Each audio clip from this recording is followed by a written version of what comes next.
یہ جو توشہ خانہ کیس کا فیصلہ آیا، اس فیصلے کی بنیاد کیا وہ فارم بی نہیں ہے جس میں درج کوائف کی نشاندہی لازم قرار پائی ایک کیس کے نتیجے میں، اور پھر اسی بنیاد پر یہ فیصلہ دیا گیا؟ یہ تو ذرا سمجھائیں نا ناظرین کو کہ یہ پہلی بات تو یہ سن لیں کہ جو فیصلہ آیا ہے نا خان صاحب کا، وہ ایک سب سے نچلی عدالت کا فیصلہ ہے، ٹرائل کورٹ کا۔ اس کے بعد وہ اپیل ہوگی اسلام آباد ہائی کورٹ میں، پھر اپیل ہوگی سپریم کورٹ میں، تو 2 اپیلوں کا حق ان کو حاصل ہوگا۔ موجود ہے بالکل۔ اور جب نواز شریف صاحب کے خلاف جو کارروائی ہوئی تھی نہیں تو وہ تو سیدھا اوپر سے نا، اور یوسف رضا گیلانی کے خلاف، تو سپریم کورٹ نے براہ راست فیصلہ کیا تھا اور کوئی اپیل نہیں تھی اس کے خلاف، اور کوئی بس آخری عدالت نے پہلی عدالت بن کر فیصلہ کر دیا۔ اب تو عمران خان صاحب کو یہ سہولت حاصل ہوگی، تو ان کے جو وکلاء ہیں ان کو تیاری کرنی چاہیے اپنا مقدمہ لڑنے کی۔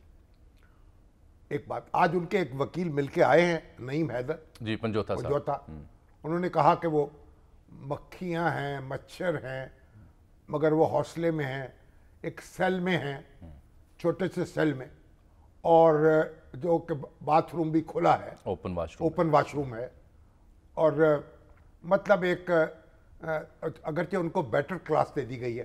اب جیل میں 2 ہی کلاسیں ہوتی ہیں، بیٹر کلاس اور کامن کلاس، بی اور سی۔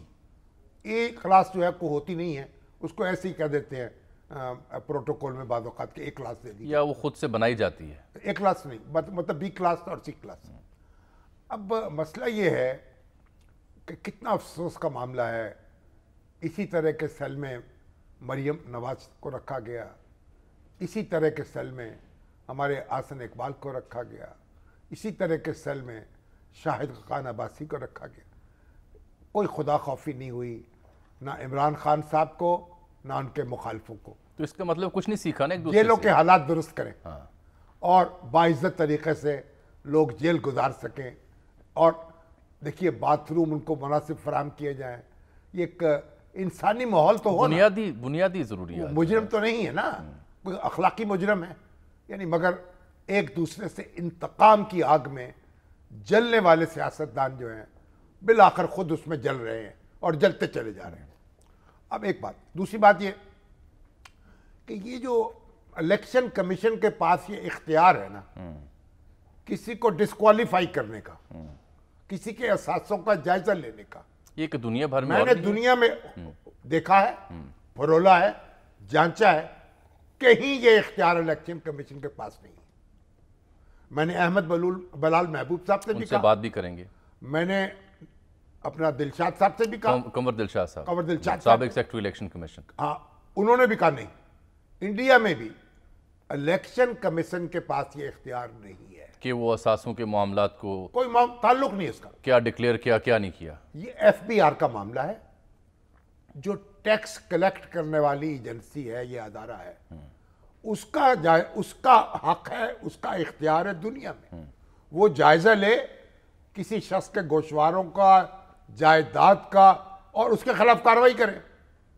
مگر پاکستان میں جو بار بار ماشاء اللہ لگے ہیں اور سیاستدانوں کو ٹارگٹ کیا گیا ہے، اور پھر سیاستدانوں نے ایک دوسرے کو ٹارگٹ کیا ہے، یہ سہولت جو ہے جرنیلوں کو فراہم نہیں کی گئی، نہ ججز کو، یہ ججز کو بھی فراہم نہیں کی گئی، یہ سرکاری افسروں کو بھی فراہم نہیں کی گئی۔ وہاں ایف بی آر ہے، وہ جائزہ لے گا، وہ کارروائی کرے گا۔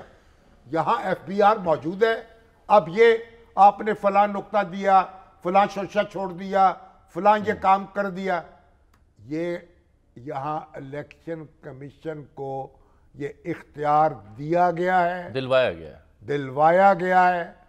اور یہاں تک میں ایک بات بتاؤں آپ کو، جب نواز شریف صاحب نااہل ہوئے، ان کے خلاف فیصلہ آیا، اس کے بعد جب ان کو سزا ہوئی، ان کے بعد یہ درخواست لے کے عمران خان، شیخ رشید، سراج الحق یہ درخواست لے کے گئے کہ ان کو سیاسی جماعت کی سربراہی سے ہٹایا جائے، ان کو الیکشن میں ان کو پارٹی کی سربراہی سے ہٹایا جائے, بالکل. ان کو الیکشن میں حصہ نہ لینے اب دیا الیکشن جائے. کمیشن اسی فیصلے کی روشنی میں خان صاحب کے اوپر بھی تو اور کارروائی وہاں کرنے سے جا رہا ہے نا کہ پارٹی چیئرمین شپ سے ہٹانے کے لیے. سپریم کورٹ نے یہ کہا کہ سزا ہو گئی ہے, اب آپ پارٹی چیئرمین نہیں رہ سکتے. بالکل ٹھیک ہے.